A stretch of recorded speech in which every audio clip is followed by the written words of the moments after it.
नमस्कार मित्रों, मैं एस्ट्रो वास्तु रिसर्चर हस्तरेखा डैसी संजीव। आज की हमारी चर्चा का विषय सूर्य रेखा, जिसे पुण्य रेखा, भास्कर रेखा, धर्म रेखा, प्रतिभा या सम्मान रेखा, सफलता रेखा, प्रसिद्धि रेखा या कला रेखा या आकस्मिक धन प्राप्ति रेखा के नाम से जाना जाता है।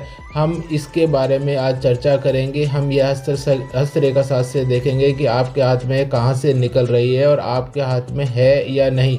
यह आपको क्या देना चाह रही है, क्या आपके हाथ में प्रसिद्धि, मान, सम्मान, यश है या नहीं। यह आपके पास किन सृजनात्मक या कलात्मक गुणों को दे रही है, जिनकी आज हम चर्चा इस वीडियो में करेंगे।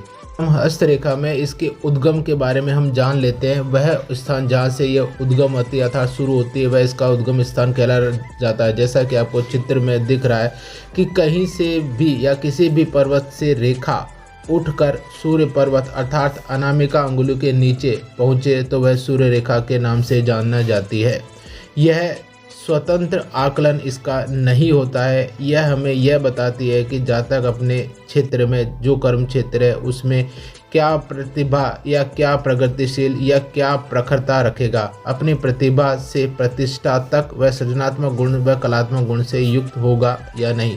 यह रेखा यह स्पष्ट करती है कि जातक में अगर भाग्य रेखा नहीं है तो रेखा पूरक चक्र में यह द्वितीय प्रभावी रेखा होती है, जो भाग्य रेखा की पूर्ति करती है।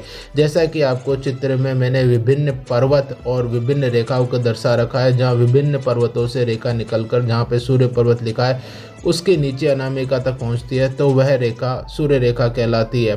सूर्य रेखा कैसी होनी चाहिए? सूर्य रेखा आपकी स्पष्ट होनी चाहिए। यह भाग्य रेखा की पूरक रेखा मानी जाती है।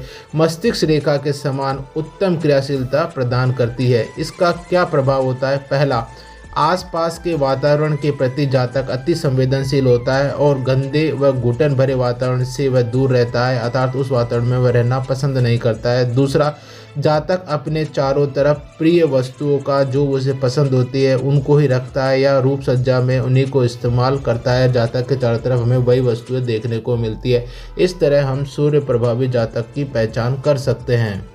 अब हम यहाँ पर यह देखेंगे कि जो रेखा है वह कहाँ से निकल रही है और हमें क्या परिणाम दे रही है। मान लीजिए आपकी सूर्य रेखा जीवन रेखा से निकल रही है तो वह हमें क्या परिणाम देगी। अगर सूर्य रेखा जीवन रेखा से निकले तो व्यक्ति धनी व भूमि संबंधित कार्यों में विपुल धन संपदा, समाज सेवा, नेतृत्व गुण करता है तथा वह प्रखर बुद्धिजीवी होता है। जातक राजनीतिज्ञ, अभिनय, पुरातत्व, खनिज धंधों के कामों में शामिल होता है। जातक का व्यवहार शांतिपूर्ण व त्यागी प्रवृत्ति का होता है तथा दूसरों के सामने शास्त्र सम्मत बात रखता है।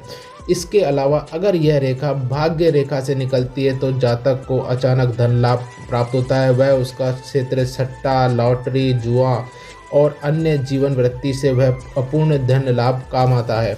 इसके अलावा यह मस्तिष्क रेखा से निकलती है तो आपको मान के चलिए कि 35 साल के बाद जातक अपने व्यक्तिगत गुण और योग्यता के आधार पर अथाह धन कमाता है और अपने भाग्योदय करता है तथा दूसरों को भी बहुत सपोर्ट करता है। जातक के पास विपुल धन होता है। जातक बुद्धिजीवी होता है, वैज्ञानिक होता है और दार्शनिक होता है। यहाँ पर एक बात स्पष्ट कर दूं कि अगर यह रेखा भाग्य रेखा से निकलती है तो जातक के 28 वर्ष बाद, और मस्तिष्क रेखा से निकलती है तो 35 वर्ष बाद, और हृदय रेखा से निकलती है तो 50 वर्ष बाद भाग्योदय की संभावना या प्रसिद्धि प्राप्त करने की संभावना होती है। अगर यह रेखा हृदय रेखा के से निकले तो जातक 50 वर्ष बाद अपने जीवन में उन्नति व प्रसिद्धि प्राप्त करता है। और जातक के पास यहाँ पर अगर त्रिभुज भी है तो जातक अच्छा संपत्ति प्राप्त करता है। जातक के इस यहाँ से रेखा होने पर जातक शिल्पकार होता है। वह कलात्मक गुणों से, वह सृजनात्मक गुणों से पूर्ण होता है और वह प्रेम संबंधी गतिविधियों में भी सफलता प्राप्त करता है। इस अगला, जो मंगल पर्वत से रेखा निकलती है तो जातक प्रखर बुद्धि का स्वामी होता है और वह जीवन रेखा के समान ही फल प्राप्त करता है। इसके अलावा जातक अपने कर्म क्षेत्र में साहसी कार्य क्षेत्र को इस्तेमाल करता है और वह साहसी कार्य क्षेत्र में अपनी उन्नति स्थापित करता है। अगला, अगर जातक की यह रेखा शुक्र पर्वत से निकल जाए तो जातक अनेक स्त्रियों का प्रिय होता है, आर्थिक दृष्टि से संपन्न होता है, विवाह के बाद भाग्योदय होता है, स्त्री से उसे धन प्राप्त होता है तथा धनी परिवार में उसका विवाह होता है। यदि यह रेखा मणिबंध से निकली तो जातक कलात्मक कार्यों से प्रसिद्धि व विपुल धन प्राप्त करता है। जीवन रेखा के अंत से अगर यह रेखा निकलती है तो जातक उच्च कोटि का विचारक, कलाकार, चिंतन कार्य करने वाला होता है। यदि यह रेखा चंद्र पर्वत से निकलती है तो जातक आध्यात्मिक उन्नति व अंतर्ज्ञान वाला धारण करने वाला व्यक्ति होता है। और यही रेखा अगर बुध पर्वत से निकल जाए तो जातक व्यापार, विज्ञान और व्यवहारिक रूप से और व्यवहार को अच्छे इस्तेमाल कर धन कमाता है। अगर यह रेखा राहु के क्षेत्र से निकले तो जातक अपने स्वयं के प्रयासों से सफलता प्राप्त करता है। यहाँ पर मैंने आपको हाथ से विभिन्न क्षेत्रों से निकलने वाली सूर्य रेखा के बारे में स्पष्ट बताया है। अब हम यह जान सकते हैं कि हमारे हाथ में यह रेखा कहाँ से निकल रही है और हमें क्या लाभ या किस क्षेत्र से संबंधित कार्य क्षेत्र में यह हमें सफलता प्रदान करेगी। सूर्य रेखा एक पूर्णतः पूरक रेखा है, यह सप्लीमेंट्री रेखा है, यह अकेले वर्क नहीं करती है।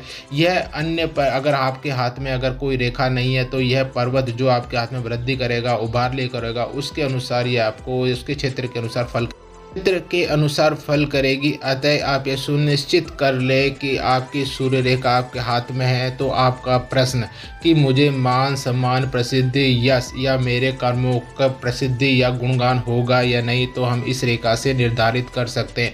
सूर्य रेखा ही प्रसिद्धि की रेखा है जो आपके जीवन में, आपके अपने कर्म क्षेत्र में प्रसिद्धि दिलाएगी, चाहे आप किसी भी पर्वत प्रधान व्यक्ति हो। अगर सूर्य रेखा नहीं है तो आपको अपने जीवन में प्रसिद्धि प्राप्त नहीं होती है। सूर्य रेखा के बिना प्रसिद्धि प्राप्त करना संभव नहीं है। अतः भाग्य रेखा की अनुपस्थिति में यह रेखा, सूर्य रेखा, आपके भाग्य का भी काम करेगी, अर्थात आपको अपने कर्म क्षेत्र में दक्ष बनाकर अपने जीवन यापन करने में बहुत सहयोग प्रदान करती है। इसलिए भाग्य रेखा के साथ अगर सूर्य रेखा है तो आप ये मान के चलें कि आपके भाग्य किस्मत भी साथ देगा, तो आपको प्रसिद्धि भी मिलेगी। अपने हाथों में देखें और पहचानें। परमात्मा आप पर कृपा करे। बहुत बहुत धन्यवाद।